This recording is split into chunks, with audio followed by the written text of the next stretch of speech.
네, 오늘 우리가 살펴볼 말씀은요. 마가복음 11장이에요. 마가복음 11장 27절부터 33절인데 예수님의 권위 논쟁의 이야기가 나오는 구절인데요. 우리 한 절씩 한번 읽어보도록 하겠습니다. 제가 먼저 읽겠습니다. 그들이 다시 예루살렘에 들어가니라. 예수께서 성전에서 거니실 때에 대제사장들과 서기관들과 장로들이 나와 이르되 무슨 권위로 이런 일을 하느냐? 누가 이런 일을 할 권위를 주었느냐? 예수께서 이르시되 나도 한 말을 너희에게 물으리니 대답하라. 그러면 나도 무슨 권위로 이런 일을 하는지 이르리라. 요한의 세례가 하늘로부터냐 사람으로부터냐? 내게 대답하라. 그들이 서로 의논하여 이르되 만일 하늘로부터라 하면 어찌하여 그를 믿지 아니하였느냐 할 것이니 그러면 사람으로부터라 할까 하였으나 모든 사람이 요한을 참 선지자로 여기므로 그들이 백성을 두려워하는지라. 이에 예수께 대답하여 이르되 우리가 알지 못하노라 하니 예수께서 이르시되 나도 무슨 권위로 이런 일을 하는지 너희에게 이르지 아니하리라 하시니라. 아멘. 네. 오늘 되게 재밌는 내용이 나오는 거예요. 예수님의 권위 논쟁 이야기가 나오는데 사실은요, 오늘 본문 마가복음 11장 27절부터 12장 22절까지의 주제는 예수님의 권위예요. 예수님의 권위에 대해서 오늘 주인공에 같이 나와 있는 대제사장과 서기관과 장로들이 자꾸 예수님의 권위에 대해서 꼬투리를 잡고 막 물고 늘어지는 권위 논쟁의 이야기가 시작되는 구절이 바로 오늘 구절입니다. 자, 여기서 성전에서 예수님이 이제 거니시는데 누가 나옵니까? 27절에 보니까 대제사장들과 서기관들과 장로들이 예수님께 이제 다가옵니다. 시비를 걸려고 다가오는 거죠. 자, 근데 그들은 누구냐면요. 우리 산헤드린 공회라고 그래가지고 아주 뭐라 그럴까 입법기관이기도 하고 종교기관이기도 하고 예루살렘의 유대인들의 모든 것을 다 좌지우지하는 산헤드린 공회의 회원들이 바로 이 사람들이에요. 대제사장들과 서기관들과 장로들. 그래서 엄청난 권위와 명예가 있는 그런 집단의 사람들입니다. 그들이 예수님께 이제 슬슬 다가옵니다. 다가와서 뭐라 그럽니까? 한마디로 말하면 28절인데요. 무슨 권위로 이런 일을 하느냐? 누가 이런 일을 할 권위를 너에게 주었느냐? 이런 말이에요. 이게 뭐냐? 무슨 사건이냐면 바로 마가복음 바로 그 위에 보면 어떤 사건이 나냐면 예수님이 성전을 청결케 하시는 사건, 그 성전에서 이제 물건을 사고 파는 행위, 또 장사하는 행위를 엄청 분노하시면서 아버지의 집을 지금 강도의 소굴로 만드느냐 그러면서 막 장사꾼의 그 장사판을 막 뒤집어 엎는 그런 일이 벌어지죠. 영화 예수에도 많이 나오는 장면이고요. 그런 일이 있었던 바로 뒤에요. 그래서 도대체 네가 무슨 권위로 이런 일을 하느냐라는 말은 뭐냐면 내용은 이런 거죠. 네가 뭔데 우리가 허락한 성전 안에서의 그 돈을 바꾸는 행위 또 물건을 파는 행위를 왜 네가 해코지라고 깽판을 치냐 이거예요. 우리가 허락한 건데 이런 말이에요. 이게 쉽게 말하면 그러니까 아까 말했다시피 이들은 이제 산헤드린 공회의 그 회원이고 그러기 때문에 유대인들로부터 엄청난 그 존경을 받는 인물이에요. 그리고 말도 못할 정도로 권위가 있는 사람들이고 그래서 자기들이 허락한 일을 네가 뭔데 와서 깽판 치는 거야. 이게 솔직히 말하면 이거예요. 이런 물음이에요. 이런 물음이에요. 그러니까 예수님이 뭐라고 대답하시냐면 되게 재미있는 대답을 하시죠. 29절에 보니까 그럼 나도 너한테 한 말 하겠다. 뭐라고 그래요? 뭐라고 그러니까 요한의 세례가 하늘로부터 온 거냐 사람으로부터 온 거냐 그걸 너희가 나한테 대답해라. 그럼 나도 니들이 물어본 거 대답하겠다. 어떻게 보면 참 유치한, 우리 어렸을 때 많이 하던 거죠. 이렇게 누가 뭐라고 물어보면은 거기에 대답 안 하고 먼저 또 바로 질문하면서 이거 답해, 이거 말해, 그럼 나도 말할 테니까. 이거랑 똑같은 거예요. 지금 아주 유치한 지금 대화 내용이 왔다 갔다 하고 있는 건데, 그러고 들으니까 이제 이들이 약간 순간적으로 벙 쪘어요. 얘들 같았어. 우리 어렸을 때 같았으면 야, 내가 먼저 물어봤잖아, 네가 먼저 얘기해, 이렇게 나가는 거지 원래. 이렇게 물어보는 건데 차마 그렇게까지 못하고 아마 그렇게 하고 싶었을 거야 이들도. 근데 차마 그렇게까지 못하고 이제 가만히 생각해 보니까 31절에 나왔어요. 31절에 그들이 서로 의논하는 거예요. 질문을 들으니까 이 질문이 섣불리 대답해서는 안 되는 질문인 거예요. 요한의 세례가 하늘로부터냐 사람으로부터냐. 예수란 얘는 왜 지금부터 이런 거 질문해가지고 내가 먼저 물어봤는데 먼저 답을 하고 물어보든가. 아마 그랬을 거야 속마음은. 그래서 이제 생각하는 거지. 이거를 어떻게 대답하냐. 왜냐하면 여기에는 질문에 뭐라고 덫이 있어요. 함정이 있어요. 뭐라고 대답해도 예수님 쪽에 유리한 답이 나올 수밖에 없는 질문이에요. 예수님의 명쾌한 질문을 받으면서 그 질문에 오히려 역으로 공격하는 질문이 바로 오늘 그 내용인데요. 왜냐하면 요한의 세례가 뭡니까? 우리가 마가복음 1장, 마태복음 3장에 예수님이 세례 받으시는 장면이 나오는데 요단강가에서 세례 요한이 정말 석청과 메뚜기와 꿀만 석청이 꿀이네요. 메뚜기와 꿀만 먹으면서 가죽옷 입고 제가 그 예전에 마가복음 설교 때 말씀드렸다시피 이 복장은요 그냥 상그지의 차림이라고 제가 말씀드렸죠. 이렇게 뭐 말이 뭐 이쁘게 뭐 가죽옷을 입고 먹은 것은 뭐 석청과 메뚜기였더라 이렇게 나오지만 한마디로 말하면 노숙자처럼 있는 게 바로 세례 요한이에요. 그 노숙자처럼 있는 세례 요한이 세례를 막 베풀었잖아요. 회개하라, 천국이 갖고 아니라. 그러는데 그럴 때 누가 또 요한한테 세례를 받았죠? 예수님이 세례를 받았잖아요. 예수님 세례를 받았죠. 그때 어떤 일이 벌어졌습니까?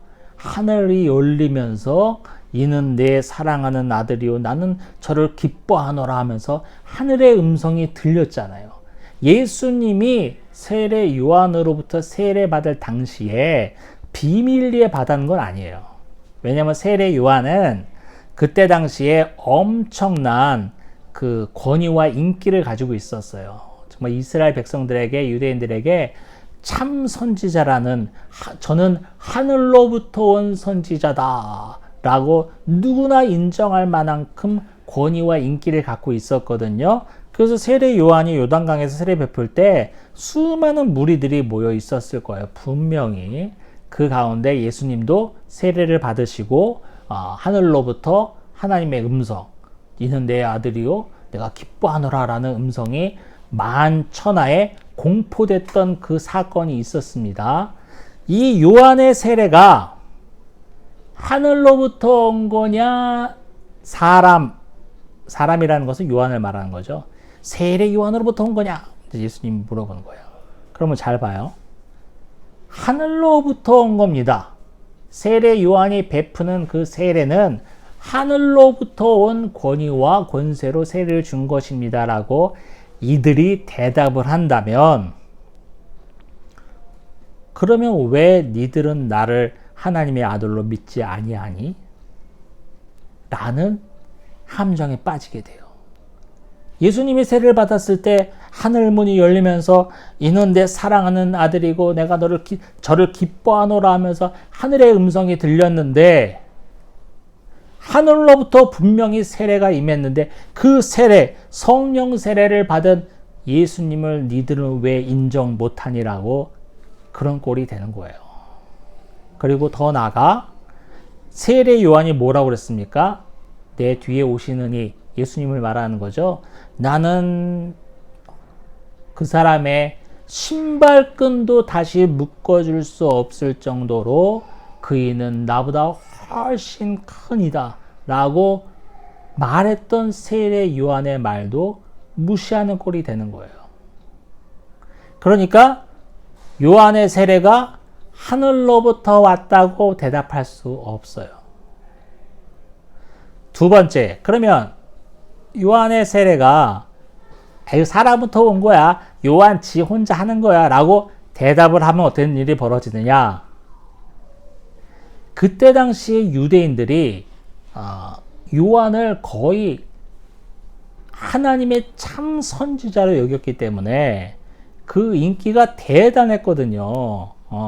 모든 백성들이 세례 요한을 하나님의 참 선지자로 여기는데 그 세례는 요한 지 스스로의 권위로 준 거야 라고 대답을 한다면 이스라엘 모든 백성들이 그렇게 추앙하는 세례 요한을 무시하는 꼴이 되는 거예요. 그래서 사람들이 오히려 동요하고 움직임이 일어날 수 있어. 민심이 흉흉해질 수 있어요. 그 정도로 우리가 아는 거 훨씬 이상으로 세례 요한의 그 능력이랄 거야, 영향력이 대단했습니다. 그래서 그렇게 대답 못해. 그러니까 오늘 31절에 보니까 그들이 서로 의논하여 라고 하는 거예요. 그러면서 이제 그들이 하는 말이 뭐예요? 우리가 알지 못한다. 33절이죠. 우리가 알지 못하노라 하니. 하하, 이것도, 야, 나 모르겠다. 이런 말 하는 것도 사실은요, 이들에게는 정말 수치스러운 일이에요. 왜냐하면, 유대인들에게 그렇게 추앙을 받고 있고, 존경을 받고 있고, 종교 지도자로서, 모든 것의 리더로서 그렇게 존경을 받고 있는 인물인데 그들의 입에서 난 몰라 이런 말이 나온다는 그 자체만으로도 사실은 스스로 엄청난 수치심에 빠질 수밖에 없는 대답을 그들의 입에서 나왔어요. 그러니까 이게 참 질문이 예수님이 반문하여서 공격했던 것이 엄청난 그 지혜로운 질문인 겁니다. 그 예수님이 뭐라고 그래요? 그러니까 예수님도 너 말 안 하니까 나도 말 안 해. 쉽게 말하면 그거죠. 예수께서 이르시되 나도 무슨 권위로 이런 일을 하는지 너에게 이르지 아니하리라. 그러면서 오늘 본문에 의하면 대제사장들과 서기관들과 장로들과 한바탕 붙었는데 조용히 끝나는 일이 벌어졌어요. 판정승 같지만 권투로 치면 판정승 같지만 거의 KO패 당하다시피 한 것이 바로 대제사장들과 서기관들과 장로들입니다. 여기서 우리가 한번 생각해 봐야 될 게 있어요. 뭐냐면 오늘 본문은 참 짧고 사건의 내용도 이렇게 복잡하지도 않습니다. 하나의 그런 다 말다툼 일어났던 일을 기술했으니까요. 마가가. 근데 오늘 우리가 봐야 될 게 뭐냐면 유대 지도자들, 대제사장과 서기관들과 장로들의 모습을 봅시다. 그들은 이 예수님 당시 기준으로 벌써 수세기 동안, 몇백 년 동안 성전에서 장사하는 것을 허락하면서 많은 커미션을 챙겼던 사람이에요. 대를 이어가면서 몇백 년 동안. 물론 성전에서 약간의 거래는 필요합니다. 왜냐하면 구약에도 그게 나와 있지만 먼 길에서 제사 지내고 오는데 소와 양을 끌고 올 수는 없잖아요. 끌고 올 수는 없으니까 돈을 들고 왔다가 거기서 이제 사서 제물을 사서 제사를 지내는 것도 그 편의적인 문제에서 분명히 필요하고 좋은 일이에요. 인데 또 돈을 바꾸는 일 중요하죠. 환전하는 일도. 왜냐하면 디아스포라 유대인들이 각기 다른 지역에 사는데 그 유대의 돈을 들고 올 수가 없는 경우도 있어요. 그래서 뭐 헬라 돈을 들고 오기도 하고 뭐 그러겠지. 로마 돈을 들기도 하고. 그러니까 자기네 지역에 쓰이는 돈을 들고 왔다가 돈을 바꾸는 행위도 정말 중요합니다. 근데 문제는 뭐냐면 처음에는 그렇게 순수하게 제사를 지내오는 사람들의 편의를 제공하기 위해서 그런 사람들이 생겼는데 몇백 년이 지나면서 어떻게 됐습니까? 타락하게 됐지. 우리 인간은 타락하지 아니할 수가 없는 존재예요. 그러면서 어떻게 해요? 웃돈을 얹어 먹는 거예요. 제사를 지내겠다고 거기서 소와 양과 비둘기와 또 돈 없는 사람들은 이제 곡식가루를 사는데 그 재물이 형편없는 거예요. 분명히 하나님께서 흠과 점이 없는 것으로 제사를 지내라고 레위기 통해서 말씀하셨는데 점이 잔뜩 박혀 있고 심지어는 병들어 있는 소와 양과 비둘기와 이런 것들을 파는 거예요. 값은 완전히 건강하고 싱싱한 것보다 훨씬 비싸게 먹여서. 이런 일들이 숱하게 일어나는 거예요. 돈을 바꾸는 행위도, 환전하는 행위도, 물론 환전할 때 우리가 수수료가 있죠. 우리 여행 가기 위해서 우리가 달러 바꿀 때, 엔화 바꿀 때 수수료 있잖아요. 수수료는 뭐 없을 수가 없지. 왜냐면 이제 그 체제를 유지해야 되니까. 근데 수수료가 배보다 배꼽이 더 커. 왜 그런 일이 생겼을까?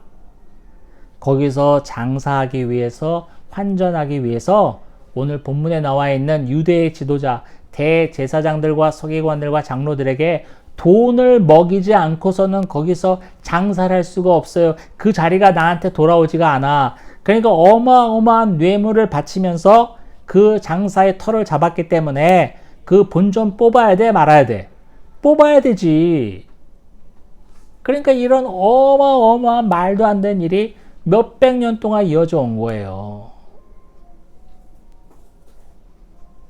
여러분, 죄가 오래되면 그게 죄인지도 모릅니다. 무뎌지는 거예요. 오늘 유대 지도자가 그 꼴이 난 거 아닙니까? 몇백 년 동안 그렇게 먹고 살다 보니까 이게 죄인지도 모르고 간이 커져가지고 그냥 오히려 예수님한테 뭐라 그러는 거 아니에요. 야, 왜 가만히 있는 거 깽판 쳐? 그게 죄인지도 모르고. 죄 짓는 걸 막는 사람한테 오히려 큰 소리 치는 거예요. 네가 뭔데 이걸 해? 죄가 오래되면 그렇게 돼요. 우리가 첫 번째 적용할 것은 죄에 무뎌지지 않도록 우리는 은혜를 간구해야 됩니다. 죄가 오래되면 적반하장이 되는 거예요. 적반하장이 뭡니까? 오히려 더 큰 소리 치는 거예요. 두 번째, 예수님의 지혜와 담대함을 우리가 배워야 되겠어요.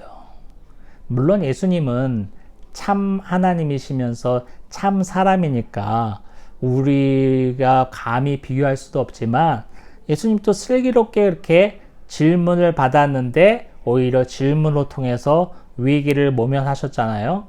우리도 이런 지혜를 간구해야 될 것 같습니다. 모두 매사에 있어서 뭐 말하고 행동할 때도 그렇고 결정할 때도 그렇고 우리는 연약하지만 하나님 우리에게 지혜를 주십시오. 우리에게 긍휼을 주십시오라고 간구하면서 예수님처럼 지혜롭게 문제를 해결할 수 있는 능력을 구해야 되겠어요. 세 번째는 담대함이에요. 당당함. 예수님 절대 꿀리지 않습니다. 대제사장과 서기관과 장로들은요. 일반 시민은, 일반 이스라엘 백성들은 그 앞에서 입도 못 열어요. 어마어마하게 지체가 높으신 분들이라. 그런데 예수님 기껏해야 나사렛 촌동네 출신의 청년에 불과하지 않는데 그들에게 당당하게 맞섭니다. 당당하게 맞서기 위해서는 여러분 우리가 먼저 당당한 삶이 있어야 돼요. 우리 기독교가 우리 한국교회가 이 당당함을 잃어버렸어요. 왜냐하면 교회도 세상과 똑같아졌기 때문에 그래요. 세상과 다르다면 야 이렇게 하면 되겠습니까? 라고 목소리를 외칠 텐데 교회도 세상이랑 똑같으니까 목소리를 외칠 수가 없어. 괜히 목소리 외쳤다가 뭐야 지도 똑같으면서 이런 소리를 당장 듣잖아요. 그래서 교회가 힘이 없어지는 거예요. 여러분 저와 여러분의 결과입니다. 저와 여러분의 삶의 결과예요. 여러분 우리가 삶을 살아가면서 손가락질 받지 말아야 되겠지만 유독 손가락질 받지 말아야 할 건 뭐냐면 아유 예수 믿는다며 이런 소리 들으면 안 돼. 여러분 절대 그런 소리는 들으면 안 돼요. 그런 소리 들을 것 같으면 그냥 포기하고 그거 먹고 에이씨 먹고 죽어라 하면서 아예 줘버리세요. 그냥 내가 그거 안 먹는 게 나아. 우리 그리스도인들은 최소한 그런 소리는 들으면 안 돼. 아 그래? 교회 집사였어? 이런 소리 들으면 안 돼요. 우리는 최소한 벌써 그런 소리가 우리에게 들어왔다. 우리는 회개해야 합니다. 교회가 힘을 잃어가는 이유예요. 모든 사람에게 다 친절하고 선하게 대하시고 분쟁이 일어나서 억울한 일이 일어날 때도 참 많잖아요. 많은데 그걸 또 깨끗이 해결할 수 있는 길이 그렇게 없다면 차라리 우리가 조금 손해보는 게 낫습니다. 조금 손해보는 게 나아요. 하나님께서는 분명히 우리 그런 일들을 잊지 않으실 테니까. 원수의 머리에 숯불을 올려놓으신다잖아요. 여러분 그런 하나님을 믿고 의지하면서 그래 넌 그래 이거 나 더 먹고 떨어져라 이러면서 차라리 포기하는 게 더 나아요. 여러분 우리가 하루하루 살아가면서 예수님처럼 지혜롭게 또 담대하게 살아갈 수 있는 저와 여러분이 되기를 주님의 이름으로 축원합니다. 아멘.